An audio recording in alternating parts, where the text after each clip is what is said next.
The Dukes of Dice are brought to you by Tasty Minstrel Games, Arcane Wonders, Game Toppers, NyQuil, and listeners like you. Welcome to the Duchy. It's time for another episode of the Dukes of Dice podcast, a proud member of the Dice Tower Network.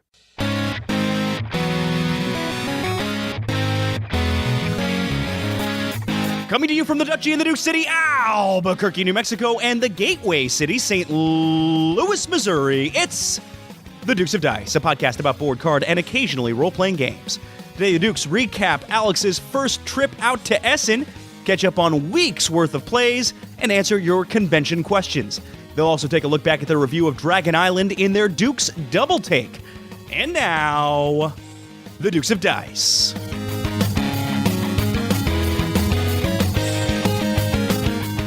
Hey there, everybody. Welcome back to the podcast. This is Sean. And a slightly healthier Alex. And this is episode 188, which we're calling A View to a Spiel.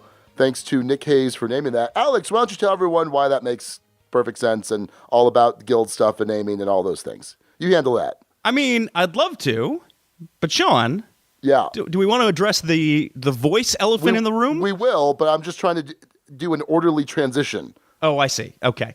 So this is referencing A View to a Kill, the Roger Moore Bond movie, with a Duran Duran theme song, and I don't know, thought it was cool. I don't think it necessarily had much to do with Dragon Island, and normally we would have, in a show, especially with only two real main elements in it, have both of those elements in the title, but you know what?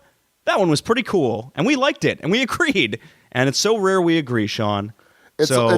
And not to take anything away from Nick, yes, we did agree. I don't know how much I was looking to fight on anything, though, but I think ultimately it still probably would have been Nick's. Again, not to take anything away from Nick. No, of course not. We name all our episodes on our Board Game Geek Guild, Guild number 2008. You can compete there ahead of every show. And congrats to Nick for winning this time around. Sean Ramirez, attorney at law, how are you? I'm good. Also, we'll talk about the runners-up at the end of the show. Oh, yeah, sure. Look, So I close, don't do Alex. this job all the time, okay? Alex, I am sick. I've been sick. In fact, Extra Life. I left Extra Life early, unfortunately. It was last weekend, the weekend before we're recording, for two reasons. One, I was feeling sick. And number two, there was a work-related safety concern that made me hesitant to leave the girls in the house overnight. And Raquel insisted, she's like, no, stay. And between feeling sick and that, I came home. But anyway, I've been sick, and I was better Thursday. Thursday, I'm like, I think I'm turning a corner. And you're like, hey, man, if you need to take it easy. I think you had something planned. I think you had something you wanted to do Thursday night, I suspect. Not really. And you're like, hey, so if you want to take it easy, get some rest and recuperation.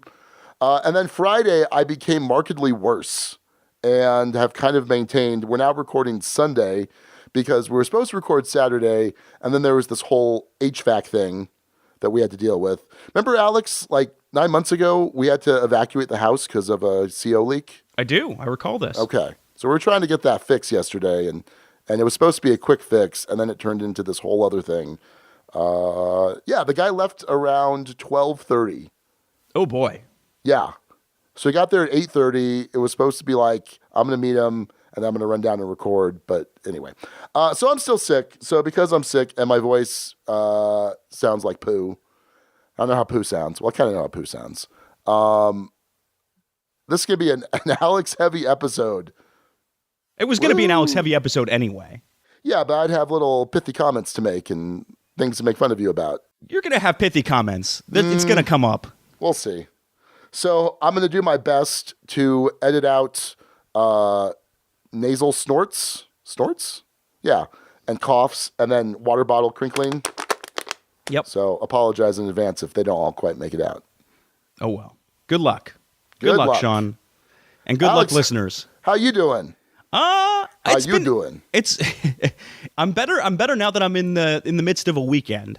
I will say, without naming the specific Kickstarter project, we have a big Kickstarter project currently live that I will not name, but it's the sequel to another big game of ours. And for some reason, middle of this week, I was sitting at work, and my boss and Josh, our game developer, like head back into their office, and I'm sitting at my desk, and I am thoroughly convinced, for no actual reason, I'm thoroughly convinced they're talking about how bad of a job I'm doing. Oh. Yeah. And so I had this weird, like, had to leave the office for a bit kind of anxiety attack. And I don't know what brought it on.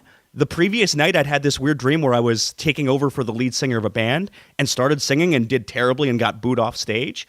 So there was some sort of weird, like, anxiety halo over me this whole week. So, yeah, Kickstarter pressure, getting ready, getting packed up for BGG Con, one of my favorite conventions. Oh. Yeah, Sean, how the tables have turned. Because I used to get on you for how many conventions you went to. Like, yeah, I'm going to go to Dice Tower Con, I'm going to go to Gen Con, I'm going to go to BGG Con. And I thought that was a lot at the time. Yeah. And as we'll talk about later in the show, boy, oh boy, you don't know what a lot means. Because Okay, I'm going. thank you. What's up?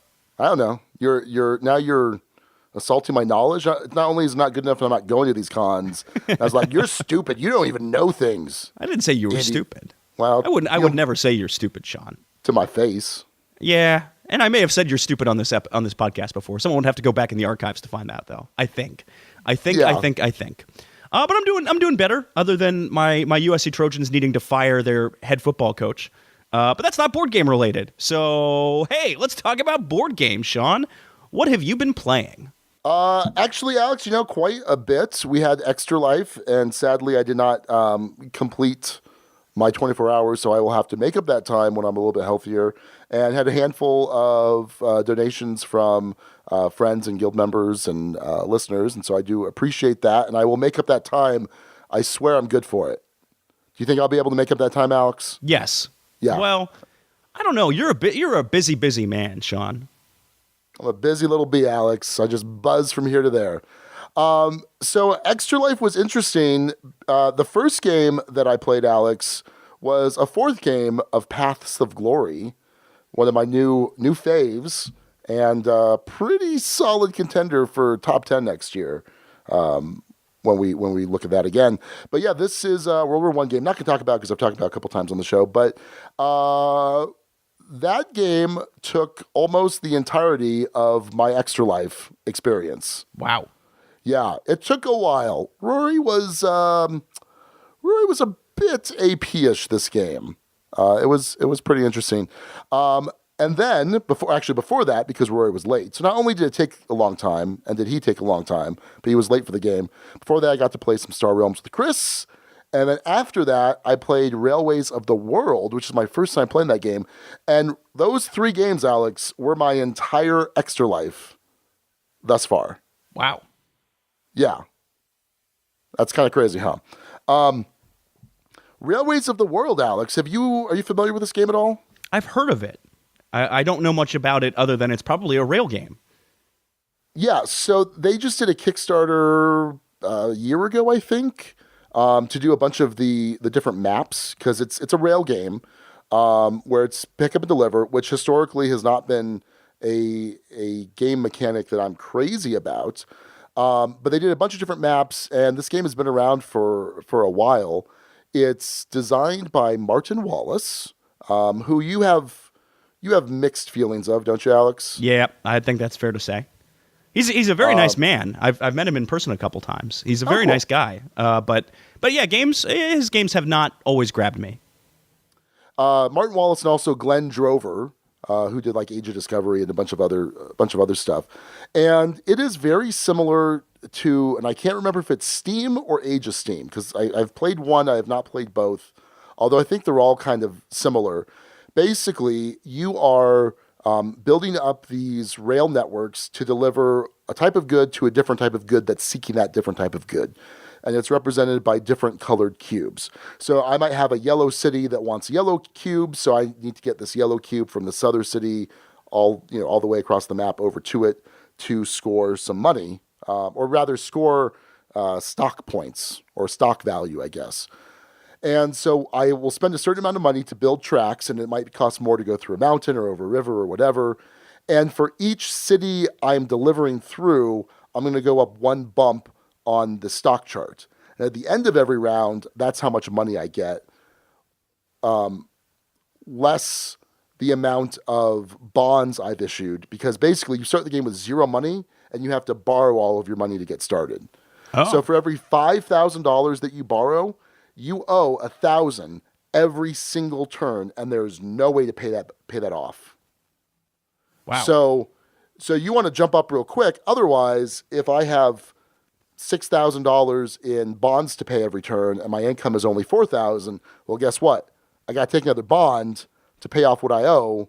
I better hope that I'm increasing pretty well. This was fun. This was a lot of fun. I really enjoyed, again, either Steam or Age of Steam. I can't remember which it was. It was a little bit meaner than this, than Railways of the World. Railways of the World, I think, is a little bit nicer. There's some cool, like achievement cards that you can claim or qualify for, like be the first to do this, and then you'll get bumps on your stocks.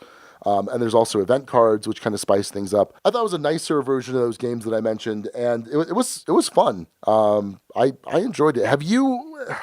I'm trying to think what kind of rail games you've played that have these pick up, deliver, and stock components to it. I'm trying to remember. I remember enjoying Brass. Mm-hmm. Does that have some elements of this? Some.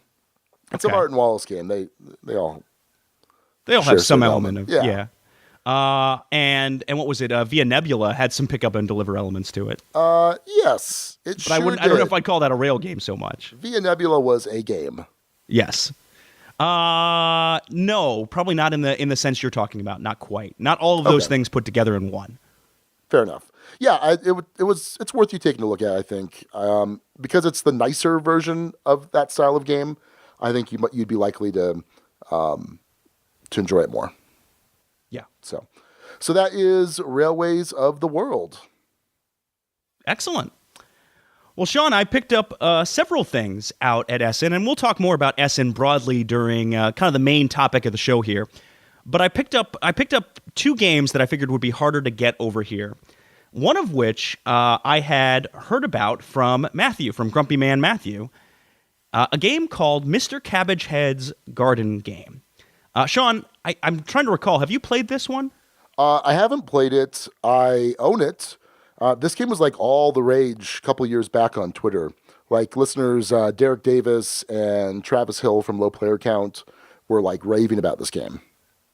So I'm not much for solo games. And to be clear, this game also has a 2-player component to it that I'll discuss. But I have played this game 4 times now. I think 4 times. I picked up the deluxe edition at Essen with... So the premise of this game, Mr. Cabagehead's Garden Game, by Todd Sanders, who did the art as well, is you're Mr. Cabagehead, and you're trying to plant a garden. A lovely garden filled with turnips and rutabagas and pumpkins and carrots. There's 9 different kinds of vegetables you can plant in this delightful garden. Each turn on the solo game, you're presented with 3 options. You're presented with one that you have to pay a bee for, one that you get for free, and one that you get a bee for. If you can't get a bee, if there's no bees in the beehive to get, you can't get that card on the right. If you don't have any bees to pay, you can't get that one on the left. And so it's a matter of managing your economy as you go, as you're trying to get the veggie you want to add to your garden. Veggies will only score at the end of the game if they're next to another veggie of the same type. So if you have 2 carrots next to each other, they'll score. If you have 1 carrot by itself, it don't score. It does not score. At the same time, every turn, you're also going to be flipping over these neighbor tokens. There are 4 different neighbors that can come and mess with your garden. The game's played over 3 broad rounds. And at the end of each round, one of those neighbors is going to come mess with your stuff. So, for instance, if you flip up the most tokens for Sally Tomiatos, she is going to come into your garden and pull up the lowest vegetable and just steal it. It's straight up gone. If it's Horace, I can't remember his last name, but Horace something Brassica, if he pulls up, if he comes up, he will take whatever you have the most of. He'll take the highest number of veggie from that plot. And some of this stuff can really mess up your garden in unpredictable ways. I got to tell you, Sean, I don't like a lot of solo games. It's not my cup of tea most of the time. This is a delightful solo game.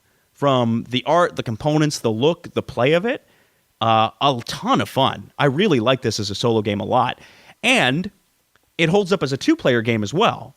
In the 2-player game, how you modify it is you remove some of the cards at the start of the game, and then you'll have the cards out in front of you. There's a collective shared beehive.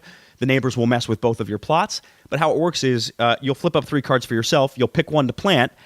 One of them goes back underneath the deck for the first 2 rounds of the game, and the other one goes in front of your opponent. And you can choose to put that in their left slot where they have to pay a B, and the right slot where they have to get a B, or the center slot where it's free. And you can really gum up their work. So you can put the card in a slot, card that they might want, in a slot that they can't currently get because they might not have any Bs to pay. Or you can put a card that they don't want in one of the 2 slots that they might be able to use. So there's a way of kind of gumming up the works and manipulating things.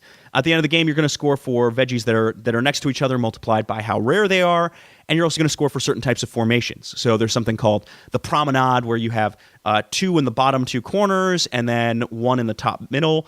Or if you get what's called a mixed plot, you get all 9 veggies, 3 each in different rows. That's going to score you bonus points. There's all sorts of different ways that these score.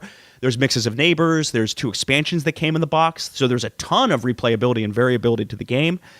And moreover, it's just a lot of fun. It's a well-designed, not particularly complex game that works great as a solo or 2-player experience. I highly, highly, highly recommend Mr. Cabagehead's Garden game.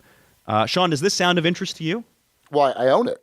I know, but does it sound of interest to actually play? It's on your shelf of shame. Yeah, I bought it because it sounded interesting, because I would want to play it. And then you didn't. Well, then I didn't. Well, then you should. Oh, okay, I'm on it. Get on it. So now, does it have, because I'm trying to remember how I bought it. I feel like it was some sort of, not print and play, but it was like print on demand. How did you get it? At the Luda Creations booth at Essen. Okay. So I don't know off the top of my head. I'm wondering if that's a new production of it. Because basically I just got, if I remember correctly, a bunch of cards in cellophane, and that's it. Oh, okay. Interesting. You don't need a ton to play. You need little tokens to represent the neighbors. You need the neighbor tiles themselves. You need tokens to represent the bees. The copy I have is quite nice. It's the deluxe edition. It comes with little custom wood bees. I think it ran me €25 at Essen. That sounds right. Might have been €20. It's one of those 2. And it's been well worth it, I will tell you. But yeah, my guess is I probably have some additional stuff that you may not have with yours, if I had to guess. Yeah, because it comes with 2 expansions in it currently. Yeah, I don't think mine had any expansions. Okay. So. Well, yeah. For I don't know how readily accessible or easy to get this game is, but if you can seek it out, I strongly recommend seeking it out. This will be one that I'm going to pack with me for BGGCon to try out with folks and play 2-player when the situation arises. Yeah, love this game. One of my favorite games that I've played so far this year, honestly. Okay, wow, cool. Which is very surprising for a solo game for me.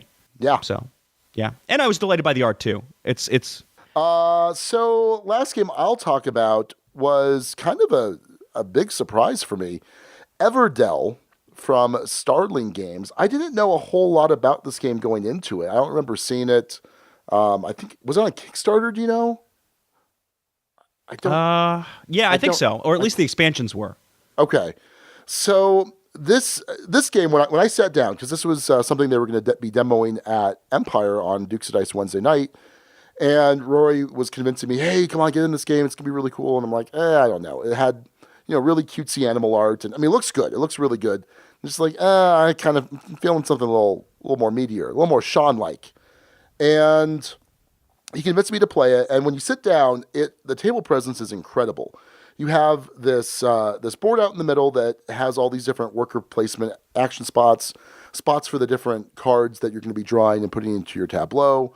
But then there's also this 3D tree that sits at the back end of the board that holds some of the cards, the deck of cards, and then extra workers and some event cards that you could potentially get for scoring purposes. And so, like I said, the table presence on this game is really cool. It looks really cool. The art is amazing. I think it's fantastic. The whole production, I think, is great. The components, you have these little resin pieces that are these orange crystals. That's pretty normal. But the berries are kind of squishy. They're like squishy berries, which is pretty different, pretty interesting. like I said, overall, I think the production on this game was pretty incredible. And then the gameplay was really good. So on one hand, it's kind of a simple worker placement, go get some resources, and then you're able to play those resources, or spend those resources rather, to play cards out of your hand to form the city in front of you, your tableau. And you're going to be paying the resources to get critters and to get constructions or buildings. And they're going to give you different effects. So like, for example, some critters and buildings are going to give you something when you build them, and they're going to give you something when the spring changes or when fall changes. And so there's a little bit of engine building in that respect.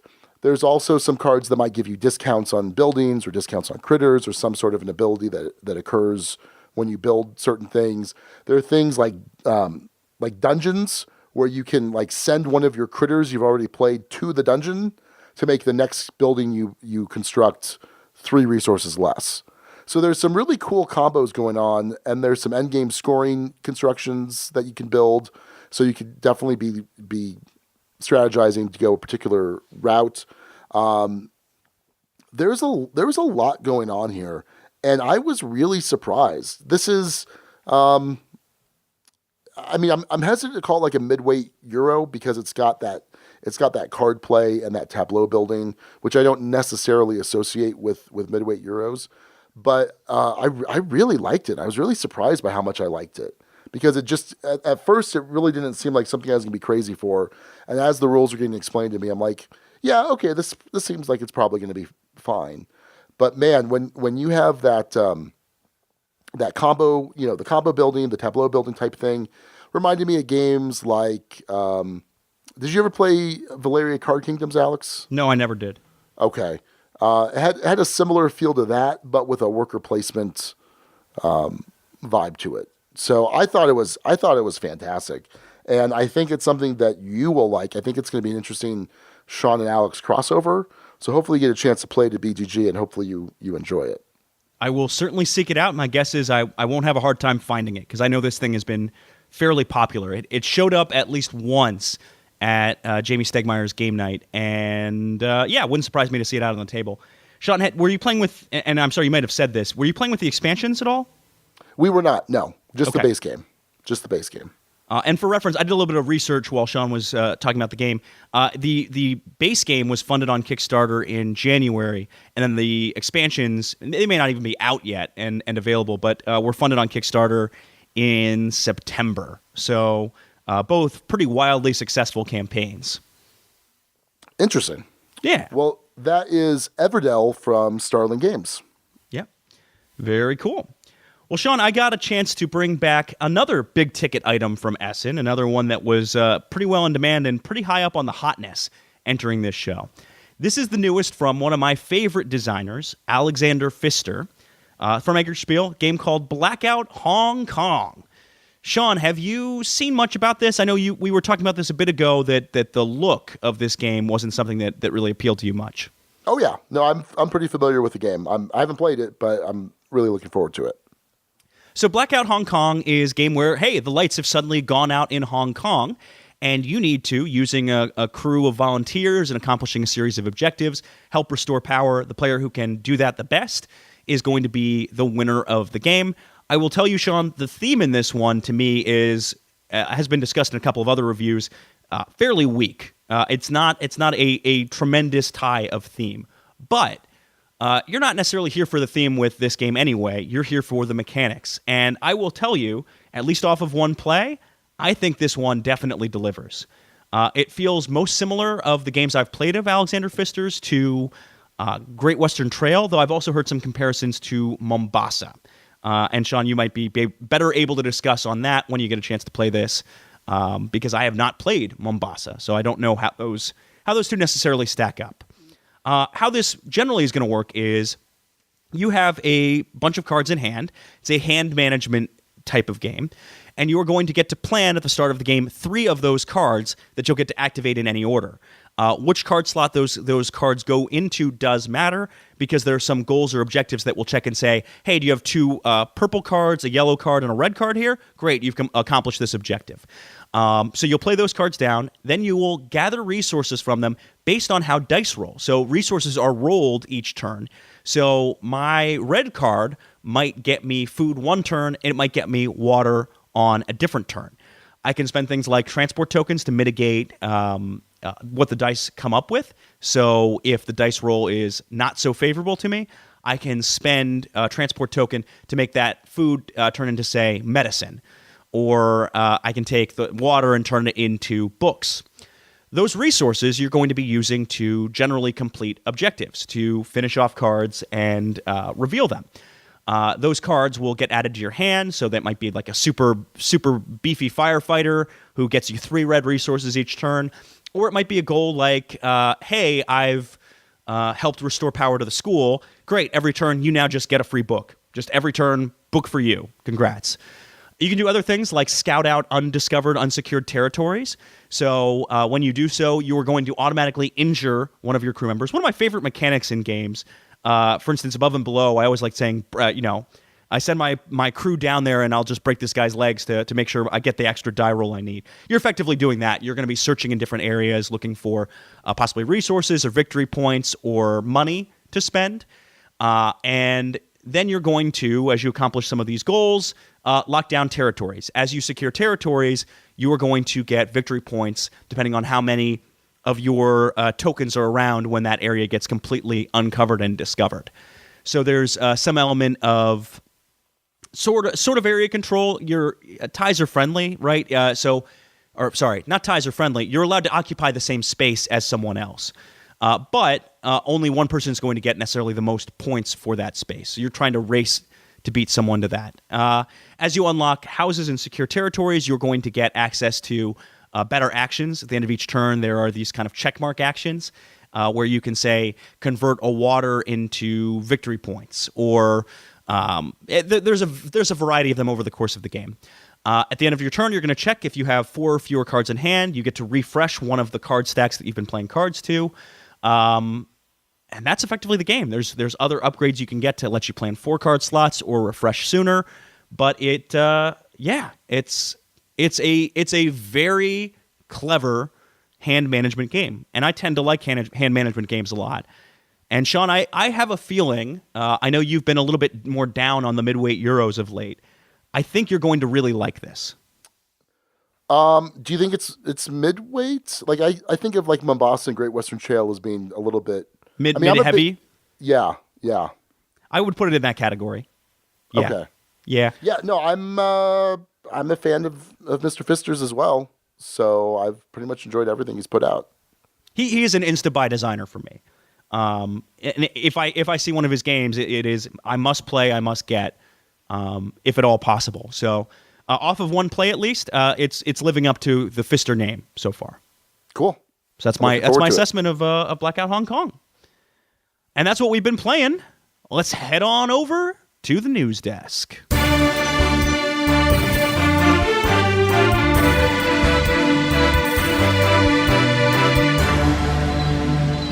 All right, first up in news, this is something that came about at Essen, and I heard a little bit about this as I was actually at the show, and then saw more and more of it come out after the show. So, as folks know, I was as an exhibitor at Essen, and I had heard that the Artipia Games booth, which was not too far away from our own, had gotten robbed. Now, we've heard about this happening at shows before. In fact, Luda Creations, we mentioned earlier in the podcast, I believe had a bunch of money stolen, launched a Kickstarter for a game called Steal This Game as a way to kind of help recoup some of the funds that came about. Well, sure enough, on Friday at Essen, according to Artipia, a couple hours before closing, a bunch of people kind of came up and started asking questions of the person who was managing the register. 2 people asking questions and one person kind of sneaking around and grabbing the cash box, stole the entire cash register. And it was only until the person realized that they were being distracted that they caught on. Folks at the booth caught one of these people who had a taser on them and were kind of hauled off. But unfortunately, no one was caught who had the money, and it was taken away. Jeez. Yeah. And luckily enough, no one was hurt in the whole situation.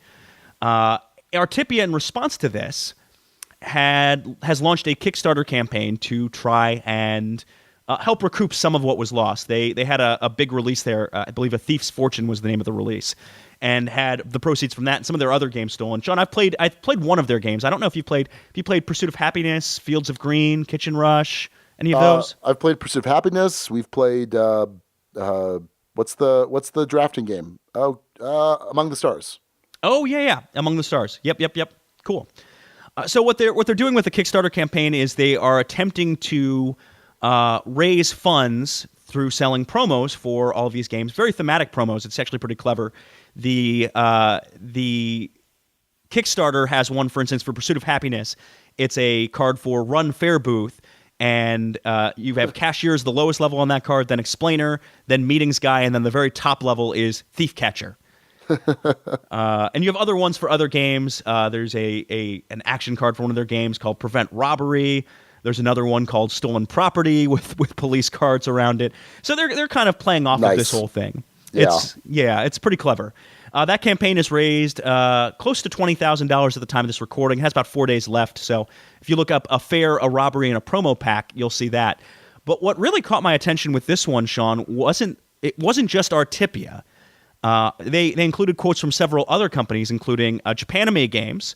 On Sunday, after they had gotten done packing up, someone came up to ask if they had change for 20. So they went back to one of the backpacks in the office, got them change, then realized that they had basically shown the guy where the money was and came and checked back later. And sure enough, they had lost out on about $6,000 to $7,000 euros, excuse me, a laptop, an iPad Pro, an iPhone X, and a whole bunch of other things. That's terrible. Awful. But then you have Gotha Games. They also had basically all the income generated during the fair was stolen. And Hub Games had about 3,000 euros stolen midway through the show. So that's at least 4 publishers that were reported who had significant theft hit them at conventions. It's certainly made me more aware as an exhibitor about, certainly at that show, about what could potentially happen.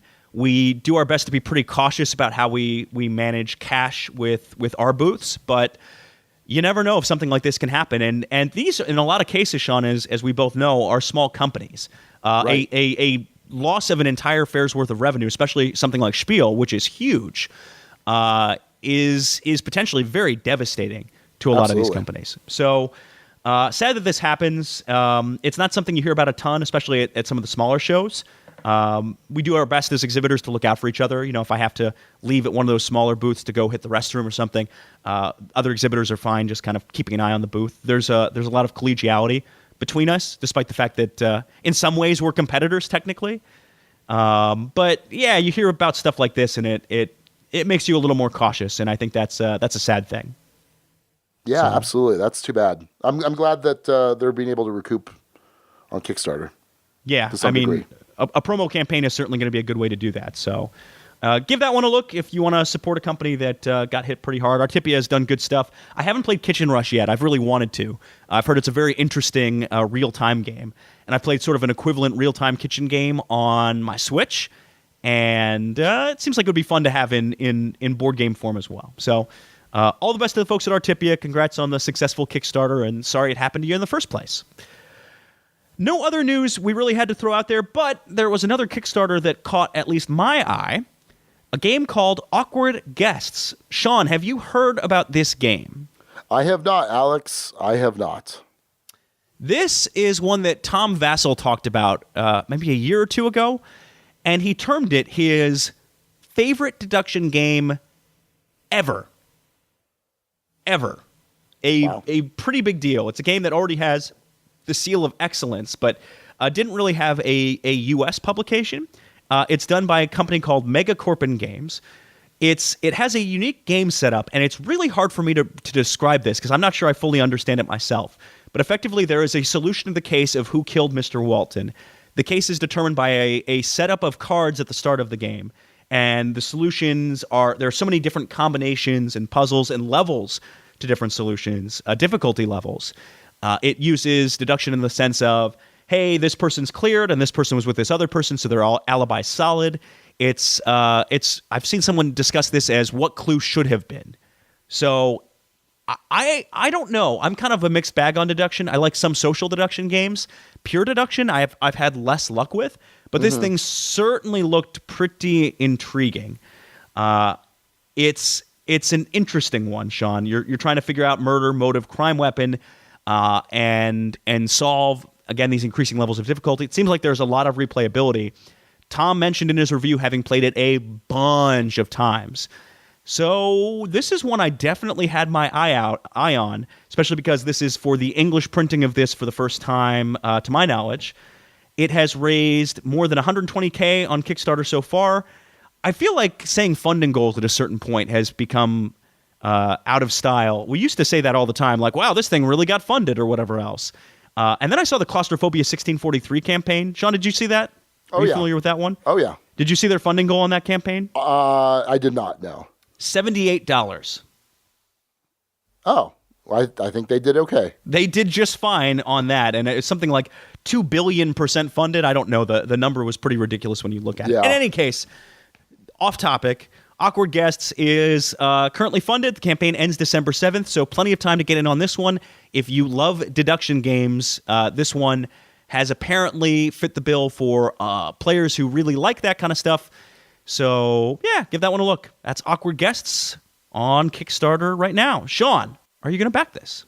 Well, did you mention the pledge levels? Nope, didn't. That's why I was kind of stalling for time. All right, perfect. So it's in it's in euros, by the way, and it looks like for the basic pledge, it's going to be about $44 to the US. That includes shipping. It's 31 euros base, and then an extra $8 euro shipping. So about $44. So based on what you've seen, Alex, how does a $44 price tag sound to you? Well, it's gotten enough praise to have me give it a pretty strong look, but I think this is one that I want to try before I buy. So this is one that I'm not going to back right away. But I'm in St. Louis, and a lot of people in St. Louis back Kickstarter campaigns, so I have a feeling I won't have too hard of a time getting access to this one when all's said and done. It at that price point, I don't think I'm going to insta-back at this, even despite all of the high praise I've seen about it. What about you, Sean? Well, and here's the thing. That $44 does not get you the stretch goals. Yeah. Yeah, you have to pledge €10 more for that. Yeah, you need to pay $55 basically to get all the stretch goals, which is kind of like, hey, my money's helping. I don't know. Yeah. It's not how we've ever structured stretch goals, but I don't know. It's fine. It's all fine, Sean. I mean, I think that's probably too much for me to consider backing this unplayed. But you're going to hope to maybe get a play of this? Yeah, I'll give it a shot. I mean, like you, I'm more up on social deduction than kind of pure deduction. And I'm trying to remember, have you played Cryptid yet? I have, yeah. Okay. Did you like Cryptid? I need to play it again because I'd like to play it with a sheet, with a little tracking sheet, which they say, hey, you should consider doing this, but we're not going to include one. Yeah. Osprey. Fair enough. Yeah, I didn't like Cryptid so much, so it has me wondering whether this is going to tickle my fancy, so to speak. So that's Awkward Guests. It's on Kickstarter through December 7th. Check it out or don't. You're a free person. Do your thing. That's a look at the news.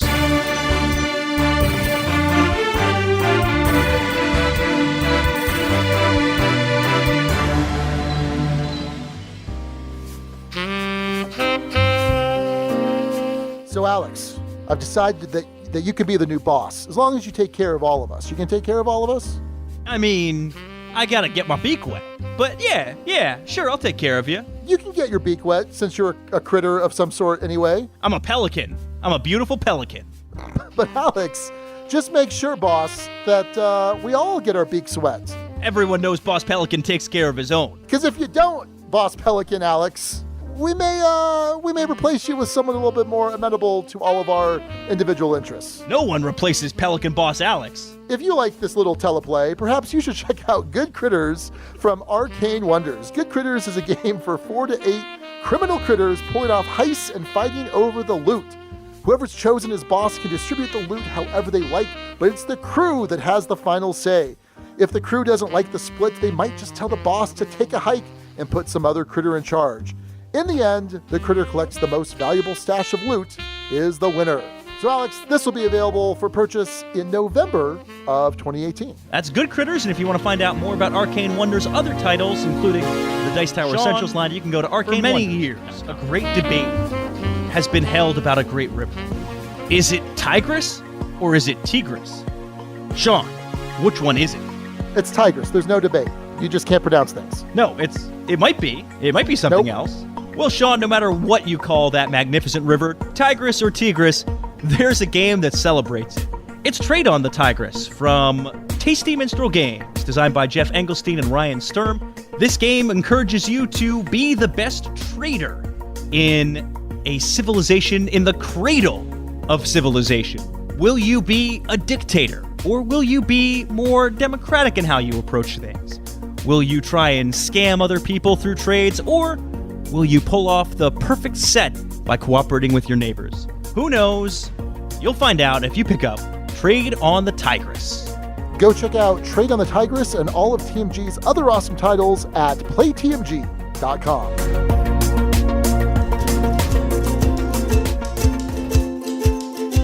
Sean, when I get a handful of Berkey jerky, I love just sitting back and enjoying life at the old Topper. Boy, I remember those days at the Topper, just sitting back, eating nothing but jerky and Berkey Spice, Happy Mouth Spice. I don't know, I'm plugging a lot of Berkey stuff here, Sean. Well, Alex, I don't know that we should be talking about Berkey Spice or Berkey's Jerky because they are not technically sponsors of the Dukes of Dice. only Game Toppers LLC. So I'm a little hesitant here to talk about anything else Berkey related. Let me consult with my attorney. Oh wait, that's me. Yeah, that's fine. But Alex, let's do talk about a Game Topper. You are the proud owner of a Game Topper. You have one over at Monochromatic Wolf. What's the whole idea here with these Game Toppers? Well, here's the thing. If you like upgrading your table experience, if you like playing on a nice surface, you want to really have that game sparkle when you have that game night, there's not going to be much of a better bet for your money than a Game Topper. You can pack it up when you need it to go. You can set it out when it's time to play. It's easily customizable with a bunch of different mats, cup holders, and the like. If you are in the market for a game table but don't want to overspend, you're not going to do much better than a Game Topper. So go check out Game Toppers at GameToppersLLC.com and hit up Berkey at the next con you see for some jerky or some Happy Mouth. Tell them it's on the Dukes. Wait, does that mean we're paying for it? No. Wait, no. Don't tell them it's on the Dukes. I mean, maybe. No. That's Game Toppers. GameToppersLLC.com.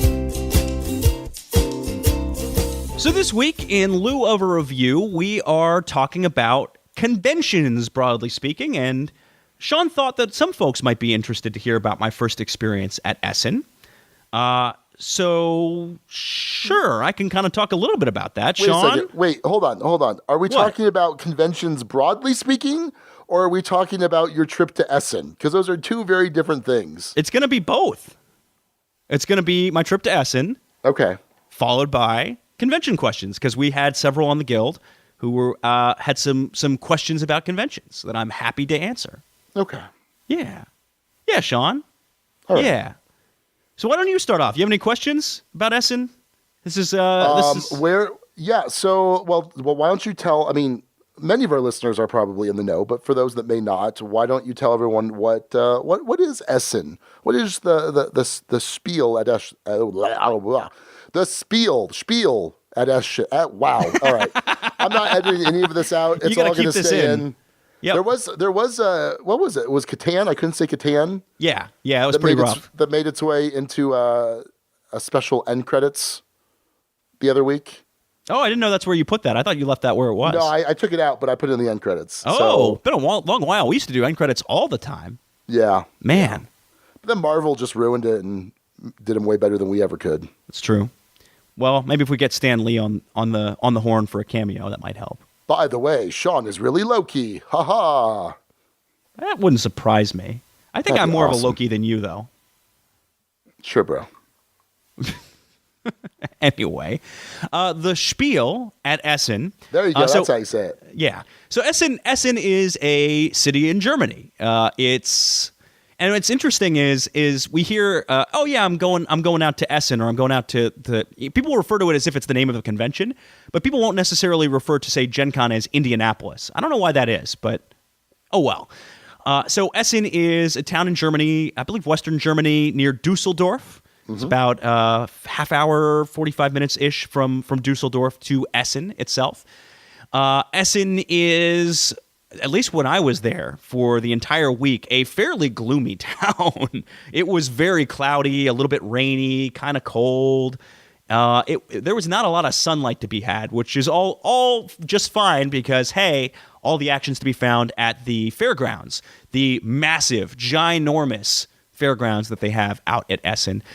Convention centers that are used for big shows and potentially shows that were even bigger than the one that we were at out at Spiel.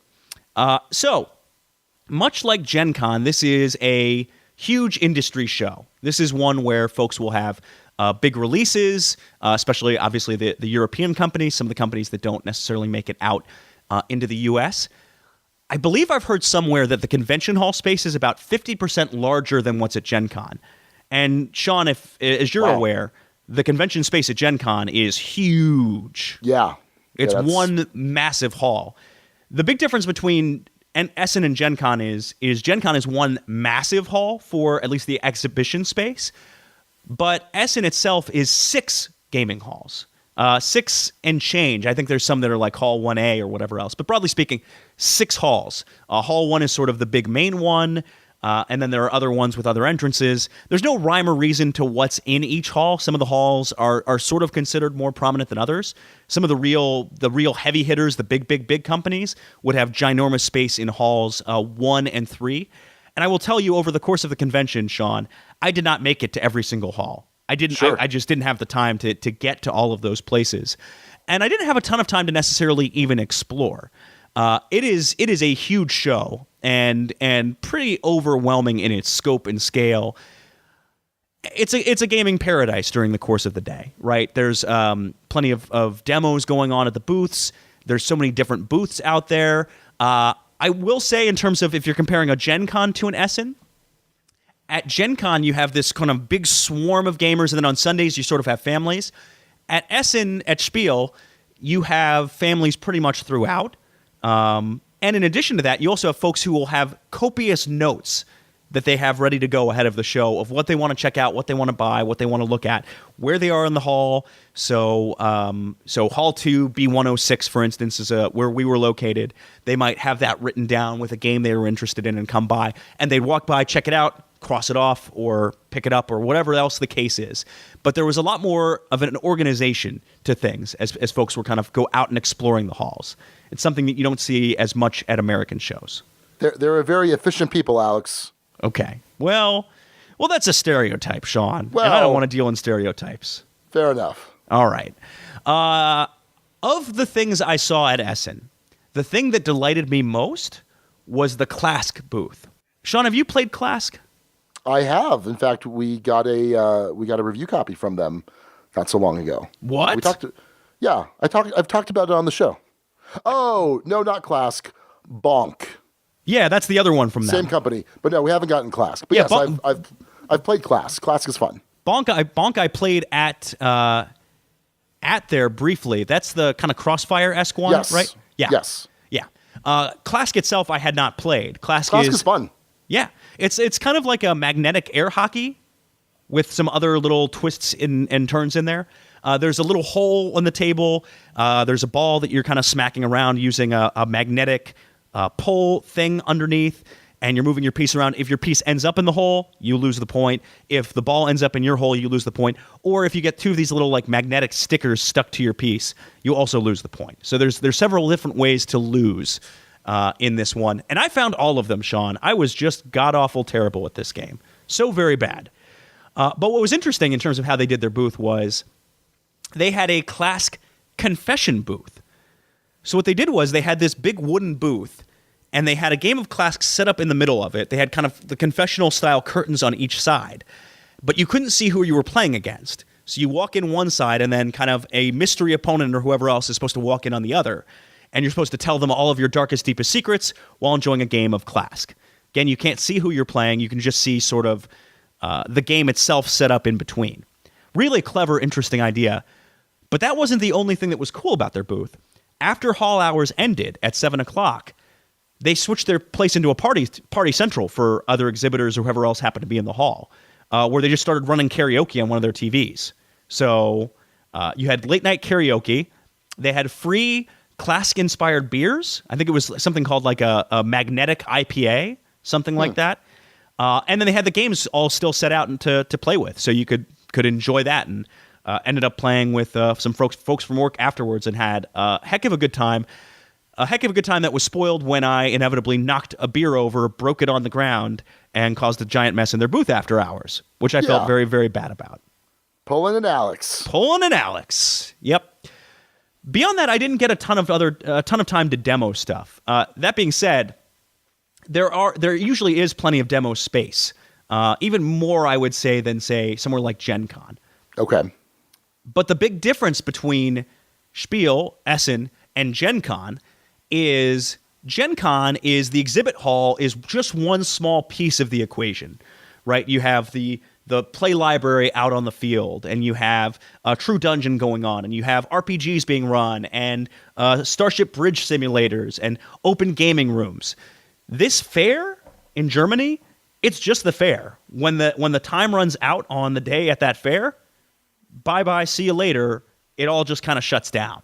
This isn't a place that's open until, say, midnight to get open gaming in with your buds. This is come, play, experience, maybe buy, and see you at 7, maybe see you tomorrow. That's just kind of how it goes. It's a very different fair in that sense. Unlike most other conventions, which have at least some modicum of open play space or library or whatever else, not the experience you're going to get at Essen. So worth knowing, if you're a visitor, I wouldn't necessarily recommend going by yourself. I'd recommend going with friends or someone else that you can play all of these new games you've acquired after the show. So, it's very interesting in that way. You'll see games that you don't see published over in the U.S., which is always nice. It's part of why I grabbed Mr. Cabagehead, part of why I was able to grab Blackout Hong Kong a little bit earlier than typical. Also grabbed, scooped up Realm of Sand from Emperor S4, who did Hanama Koji, one of my girlfriend and I's favorite games to play. That game is amazing. Haven't played it yet. Also scooped up Walking in Burano from them.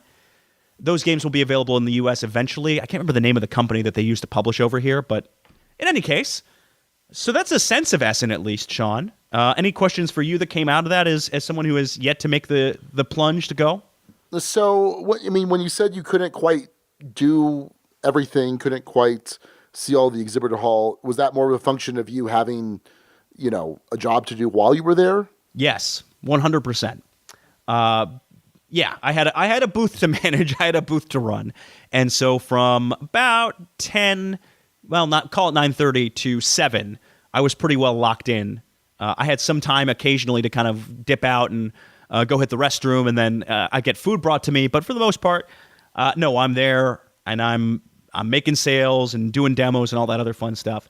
I think if you're a typical fairgoer, I think if you're there for the whole 4 days, you absolutely can see everything there is to offer. I don't think you'd be able to play everything there is to offer, but you'd be able to at least walk through all the halls. And I saw a few halls kind of in my moseying about, but not everything by any means, and nowhere close. Hey everybody, this is Future Sean, and we had a bit of some technical difficulties. Hey, Future Alex is here too. I never get to appear. Oh, that's true. You never do get to appear. Hey, Future Alex. Hey, how's it going? So, any regrets about things that you said, Future Alex? No regrets. The future, I can tell you, is wonderful. We finally solved self-driving cars. I have one. It's pretty cool. I'm a big fan. Perfect. And Sean is finally conceded who is the better gamer. Wow. So, yeah, life's good. Wow. So anyway, the whole point of this is to say that my audio is non-existent from here until the double take. So I didn't really have a huge contribution because I felt like poop. But sorry about that, everybody. Alex, man, you really nailed it. You nailed this portion. Future.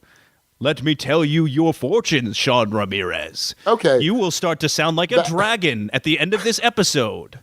Back to Alex's rambling. Incredible value. Yeah, you're talking hot new releases. You're talking plenty of demo space, table space to play those hot new releases on. You're talking about a ginormous fair. I think it's something that every gamer, and we sort of had a guild discussion topic that I posted on there about gamer bucket list. I feel like at least once you should go to a Gen Con, an Origins, or an Essen, and really Gen Con or Essen would be the two that you should go to at least once, just to see the entire scope, all of these companies, all of these massive displays, all of these different, crazy things that kind of spring up. It's pretty mind-blowing to see and pretty awe-inspiring. It reminds you of just how big the industry is in some ways, and also, to some degree, how small it is. Because anytime you're flying into town for one of these things, Customs and Border folks will be very, very curious about all of these board games in your bag and all of the dice in your bag. And I don't know. It's worth going to see board gaming on a grand scale, at the very least. Not to mention, again, the opportunity to acquire the latest hotness and promos and expansions and all that other fun stuff. My biggest disappointment, the one game I wasn't able to bring back home that I wanted to, was Tokyo Highway. This is far and away the most exhausted I've ever been at the end of a convention. And there's some exhibitor-specific reasons as to why. One of them is jet lag, right? You're flying from St. Louis to Dusseldorf. That's already going to take a decent toll out of you. But I've traveled for conventions and not felt as exhausted. I've traveled to London, or not London, Birmingham. Birmingham? This is going to eat me up the rest of the show. UK Games Expo, wherever that was. I traveled to there in the UK. And I wasn't quite as jet-lagged or exhausted at the end of that show as I was at the end of this. The other reason is the fair itself has longer hours. A typical exhibitor day tends to be 10 to 6 is when hall hours tend to be. And on Sundays, you can expect that to be closer to 10 to 3. At this show, it went 10 to 7 most days. And on Sunday, they gave you a slight reprieve, 10 to 6. So, I don't know. No, I wouldn't go all the time for work. I think Gen Con can certainly be a nice annual tradition for folks. I'd personally prefer Origins to Gen Con, as if I'm going just as an attendee. They have True Dungeons set up there now, and it's really, really cool. And the exhibitor hall gives you enough of that experience, and there's enough to do and enough demoing, and enough open gaming space, other stuff going on in a cool town. I like Columbus a lot. Gen Con has gotten better about having more open gaming space, but man, the scale of that thing, the walking around and the distance between things can be exhausting sometimes with that show. Martin Wallace, as we kind of discussed briefly earlier in the show, Daryl Andrews, bumped into him. He has done some design work for us. For folks who don't, I'm not going to reference any of our games, but Sagrada is sort of the one he's best known for, and he's just launched a publisher called Maple Games, which is put out a couple of games on Kickstarter. I think one is about to launch, if it hasn't already, by the time this episode drops. Who else? No, I didn't get a chance to run into, say, the Alexander Pfisters or the... I did see Eric Lang at one point, but I see him at the U.S. shows too. Yeah, it was a bit of a bummer. It would have been nice to get some time to go meet, say... so I will say my coworker, Josh, who does game acquisition for us in development, did get to meet Reiner Knizia, which is pretty cool. But I did not get any special VIP meetings. I was stuck at my booth. Was stuck at that booth, Sean. Oh yeah, I mean some friends of the show certainly came by. You see Dice Tower, and who else came by? Steph Hodge from BGG. Always cool to bump into her. Suze, of course, Duke Suzanne. Ran into her and Mandy bopping around the hall, scooping up stuff before the show opened. So that was always fun. Always fun to run into her outside of the context of the D&D campaign. So,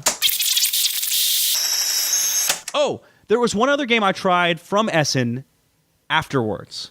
I'm going to talk about this one briefly because I think it'll help have this feel less empty, maybe. Blocks, Bloxx with an exclamation mark. This is done by the same designer who did Carcassonne. It's a Tetris roll and write that Duke Suzanne recommended for me. And boy, oh boy, was it cool. Only €8. You roll 2 dice each turn, and the dice have different Tetris-y shapes. the active player picks one, the other players can pick another one, but they get a lesser version of that same shape. Basically, you're trying to have the circles on the shapes line up with numbers that are already out on the sheet, and whoever has the most points at the end of the game wins. That game is really cool, and I've played it a whole bunch since I've gotten back. I don't know if it'll ever be available in the US. Well, there was a tiki bar right next to our hotel, and this tiki bar had something called the Skull, which I'd been told about by my boss and by Josh from previous years. In fact, the bartender actually remembered my boss at this particular tiki bar. But the drink of choice is something called a Skull, and it's served in a skull-shaped glass, and it is just pure, almost pure alcohol, just poured straight in with different juices and other things. It has a flaming, like, half of an apple on top. Like, there's an apple with, like, a little shot in there, I think of 151 or some sort of high-powered alcohol. And then it's lit on fire. And they're big skulls. They're not meant for just one person. They're meant for several people. There was certainly a night at that tiki bar where I indulged in at least parts of 3 of those skulls. Yeah, lightweight Duke Alex was having a fun night that night. It did involve at one point in the upstairs area of that bar me doing burpees for some reason. I am a giant weirdo. So that would be one space. Let's see. We found a really cool restaurant in town. If you do end up in Essen, the one restaurant I would strongly recommend is a place called Arabesque. They had 45 different dips on the, I think, which were all listed. The menu was completely in German, not available in English, but the waiter hooked us up. He brought out, I think, 15 different kinds of those at one time we went, and then another 15 another time we went. And just about all of them were fantabulous. So that'd be a place I would recommend food-wise to go to if you're out in that place. Someone did ask that on the Guild. In fact, we did get several Guild questions. Jesse Black was curious, what was the best food you had a chance to try at Essen? Yeah, it was right there. It was at Arabesque. And let's go down to other questions. Here we go. Another question from Jesse Black. Did you have a chance to demo any games from other companies? Yes, Clask. And that was it. How have conventions changed for me now that I'm working for a game company? Do I find myself enjoying them more, less, about the same, and why? I would say I enjoy them less, probably. There's some element that's nice of seeing publishers and friends and people you get to know. But man, I have this sort of weird, like, extrovert-introvert blend to me. And by the end of some of these shows, I am toast. At the end of the days of a lot of these shows, I just want to go back to the room and lie down. I don't necessarily have the energy to go out and play games with people and enjoy and kind of do what I would typically do at a convention. I remember having a blast pre-working for a game company, just trying to play as many possible different new games as I could. And we would get into the 20s or 30s oftentimes in terms of new plays. The opportunity is still there for me to get a bunch of new plays in, but man, oh man, you just end up wiped in a lot of these situations. So I find myself enjoying them less. It's work, and it's supposed to be. I'm working for a game company. You're there for work. So less is the answer to that, and not hard to think about. So, hey, more questions from the Guild. Nick Hayes was curious, and I'll read the whole thing. I always hear about the amazing food that's available at these cons, and it makes me a little sad. I have a deathly wheat allergy and thus can't eat anything that even has the possibility of cross-contamination. Full-blown anaphylactic shock and death has a way of keeping you honest in your eating. So I'm completely gluten-free, which limits me from being able to enjoy 99% of local eateries. Have you noticed in any of your con experiences, whether there are restaurants, food trucks, etc., that cater to those of us with dietary restrictions? And this one is somewhat near and dear to me, if only because my girlfriend, Abby, is not deathly allergic to gluten, but has a gluten allergy in a form, a milder form, but has that. And I have not been on the lookout for it, if I'm honest. Yeah, I don't see anyone who caters specifically to that. And I think it's primarily because they're there at the show for the 95% plus of folks and not necessarily for the few. And I think that's a shame, but I also understand the nature of business.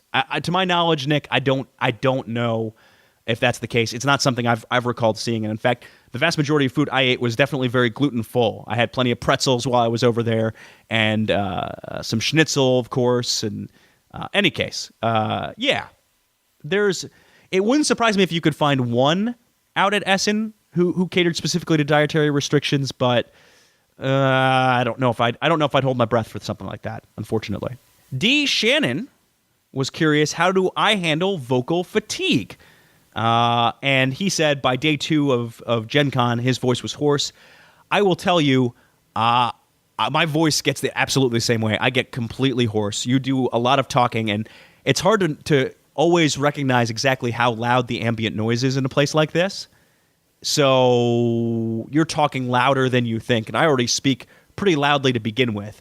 My voice will wear out awfully fast at those shows.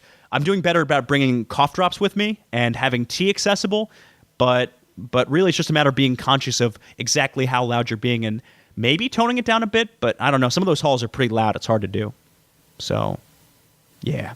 Steve O'Rourke, the name father, is about to go to his first major show. He's going to be out at PAX Unplugged just for a day.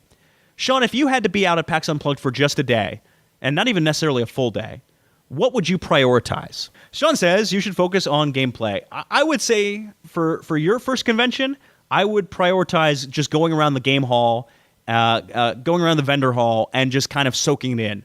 Whether that be demoing or purchasing or whatever else you want to do, soaking that in. And then after getting a kind of a sense of that, I would probably head over at PAX. They have specifically a first look game area. Some of these halls will have kind of a hot games area. BGG does it. PAX does it. You won't see it typically at an Origins or a Gen Con, but at PAX you will, at Dice Tower Con you will. I would recommend going and checking that out because you can meet some cool people that way, and you can play some cool games that way. It's a good way to play a whole bunch of stuff really fast. Another question from the name father, Steve O'Rourke. How much do you plan where to be and when versus just wandering and exploring? Sean, I think we have very different answers to this question. My favorite thing to do at these shows is just wandering and exploring. That tends to be the way I like to do things. And that's sort of my nature, too. I'm not a big planner as a person goes. So I'm perfectly fine just kind of wandering and figuring things out. Now, there will be things I want to see. So going into this show, for instance, I knew I wanted to try and get a copy of Blackout Hong Kong. So that was a priority I made. But I didn't have, say, all right, at 10 o'clock, I'm going to head over to this booth and then do this. The most planning I'll typically do is at somewhere like Dice Tower Con, where you have award shows, so the Baseball Highlights 2045 First Mention Tournament to get to. Beyond that, at most shows, I'm pretty freeform. I'm pretty go with the flow if I can be. So, and then final question from the name father, Steve O'Rourke. Any obvious mistakes that you can help a rookie avoid with some good advice? Hydration, comfortable shoes, avoiding con crud, carrying stuff around, winter peak times on the floor, avoiding lines, eat on or off site, avoiding the crush as much as possible, how to make sure you are in the mix for getting demos, etc. I will answer all of Steve's specific questions with quick tips. Hydration, absolutely. Comfortable shoes, yep. Avoiding con crud, fist bumps. Fist bumps instead of handshakes will help with that. Or staying away from Sean. If you can stay away from Sean, that will help too. Carrying stuff around, wait till the end of the day, if you can. Don't buy stuff in the morning unless it's obviously super in demand. But at PAX specifically, I don't think you're going to be at risk of a ton of sellouts. I think you're coming, if I'm correct in the name father, recalling what the name father said, I think he's coming either Friday or Saturday, but I think Saturday. You're probably going to be fine on sellouts on that day. Wait till the end of the day to buy what you're going to buy, and then buy it all at once so that you can kind of take it out all at once. Avoiding lines, sorry, good luck. Get there early, maybe. Eat on or off-site. I would recommend, if at all possible, off-site. The food tends to be better and more reasonably priced off-site as opposed to on-site. Sometimes at certain conventions, that's less easy to do than others. At BGG Con, for instance, you need a car if you want to eat off-site because it's at the Dallas airport. And at Dice Tower Con, there's enough food options to eat on-site, but again, the food's probably better if you can get off-site. So I would recommend off-site if at all possible, or bring a lunch since you're only there for a day. Avoiding the crush as much as possible, I think you'll be fine at PAX, but I don't know. And then how to make sure you're in the mix for getting demos. Most of the way demos tend to be run, or at least the way I've seen them run, is first come, first served. So if there's something you really want to demo, hang around by the table, let the demoer know that you want to be in on the next game, and they'll help make sure that you are in on the next game. And that's how I'd answer all that. And that's how I'd answer conventions in general, Sean.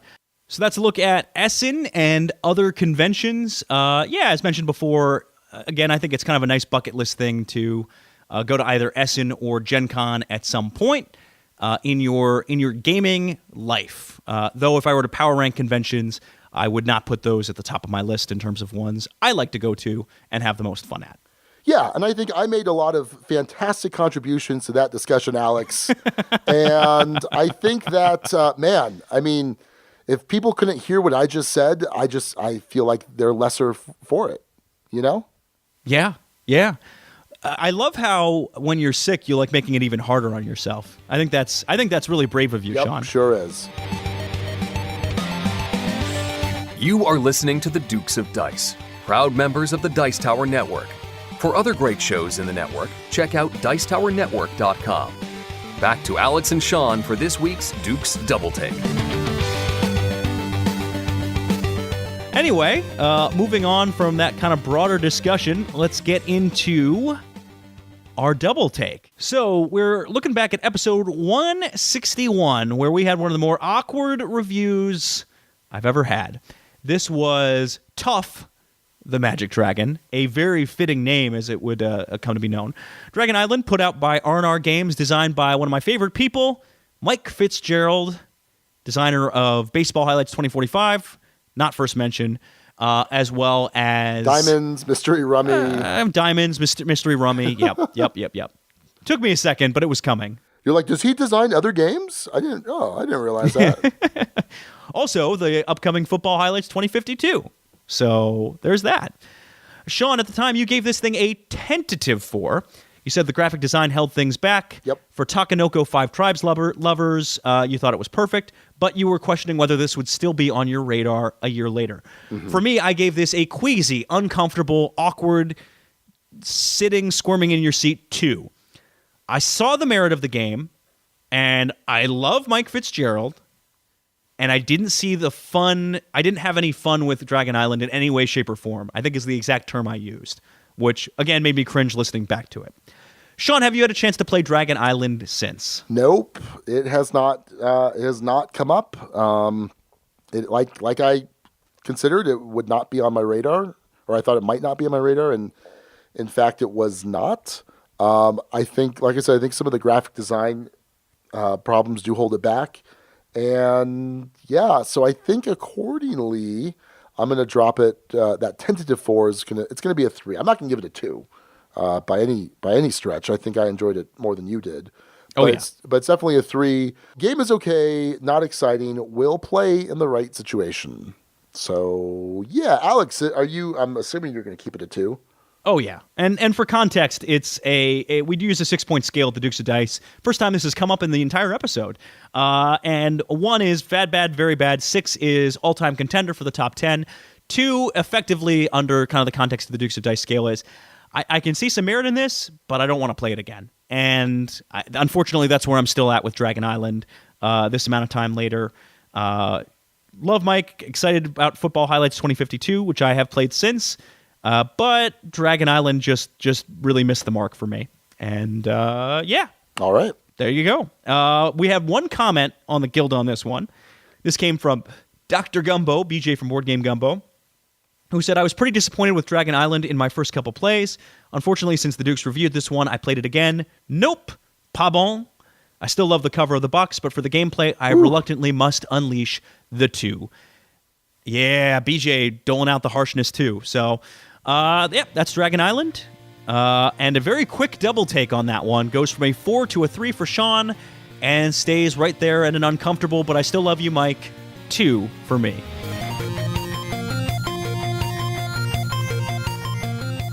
Before we wrap things up, we'd like to talk about the rest of the top 6 names for this episode.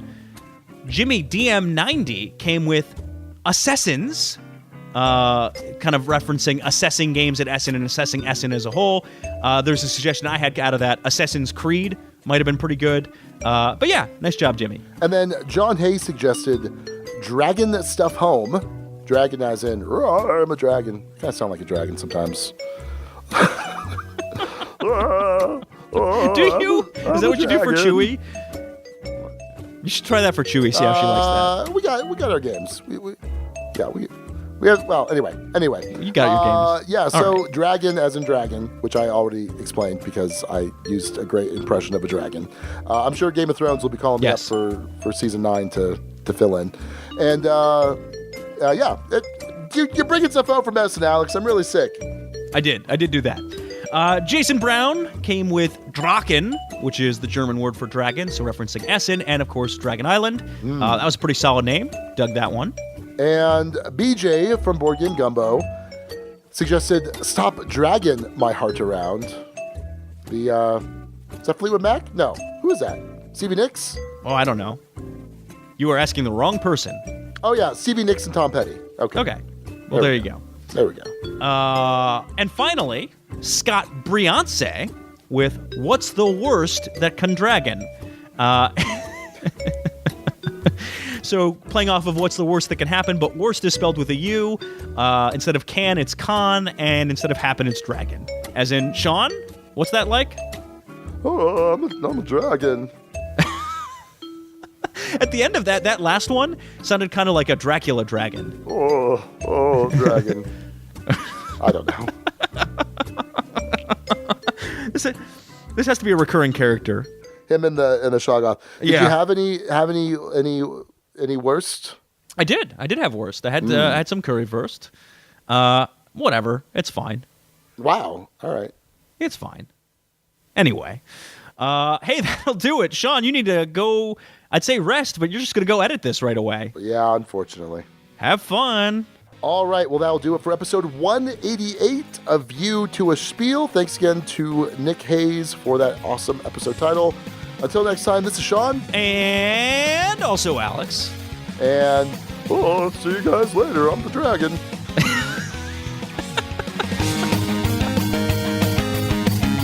Thank you so much for listening to the Dukes of Dice. Today's episode was recorded in the Duchy on November 11th, 2018.